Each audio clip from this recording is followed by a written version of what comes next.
তো আজকে হলো শিবরাত্রি। আর এবছরের শিবরাত্রিটা আমরা কীভাবে পালন করলাম, তো চলো ছোট্ট একটা ব্লগের মাধ্যমে তোমাদের সাথে শেয়ার করি। আর শিবরাত্রি কিন্তু আমাদের সবথেকে প্রিয় একটা ফেস্টিভ্যাল। শিবরাত্রি আসার আগের থেকে কিন্তু আমরা তিনজনেই ভীষণ এক্সাইটেড থাকি, কারণ আমরা কিন্তু তিনজনেই উপোস করে বাবার মাথায় জল ঢালি। আগের দিন হবিষ্যি খেয়ে সঞ্জম করি, আর পরদিন কিন্তু নির্জলা উপোস করে সেই সন্ধ্যের পরে গিয়ে বাবার মাথায় জল ঢালি।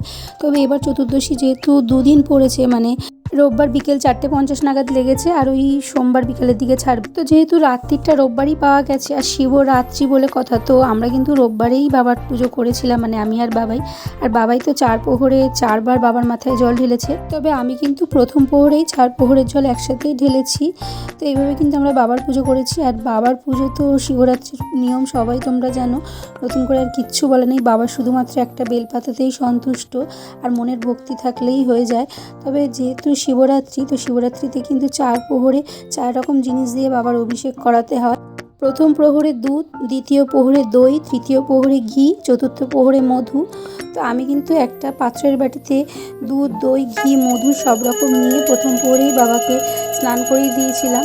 তবে বাবাই কিন্তু 4 প্রহরই জল ঢেলেছে বাবার মাথায়। ইদং স্নানিয়ং দুগ্ধং ওং নমো ঈশানায় নমঃ।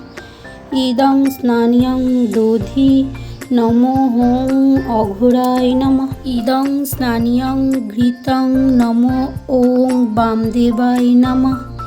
ইদং স্নানিয়ং মধু নমো হোং সদ্যজাতয়ে নমঃ। তো এইভাবেই কিন্তু খুব সুন্দর করে বাবার মাথায় জল ঢেলে বাবাকে আরতি করে নিলাম।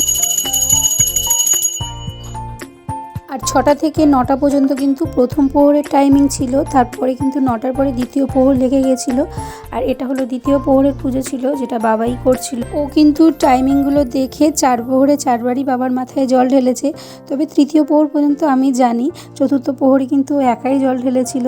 তো যাই হোক, তারপরে কিন্তু আমি একটু চা খেয়ে নিয়েছিলাম, কারণ যেহেতু সকাল থেকে চা খাওয়া হয়নি।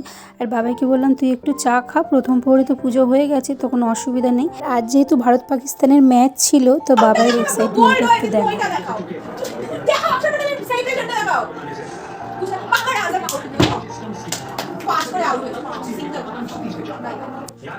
তো ও কিন্তু প্রত্যেক প্রহরে জামা কাপড় চেঞ্জ করে তারপরেই কিন্তু বাবার মাথায় জল ঢেলেছে। আর আজকে কিন্তু বাবাও রাত্রে সাবুই খেয়েছিল, যেহেতু ও পরদিন জল ঢালবে, মানে সোমবার দিন। তো সোমবার দিন দুপুরবেলায় কিন্তু ও সকাল থেকে নির্জলা উপোস করে দুপুরবেলায় বাবার মাথায় জল ঢেলেছিল। আর যেহেতু চতুর্দশী সেই সোমবার বিকেলে ছাড়বে, তো আমরা কিন্তু সোমবারে আর চালের জিনিস খাইনি, দুপুরে ডালিয়া খেয়েছি। তো এইভাবে কিন্তু শিবরাত্রির দিনটা কাটালাম। কেমন লাগলো জানিও। টাটা।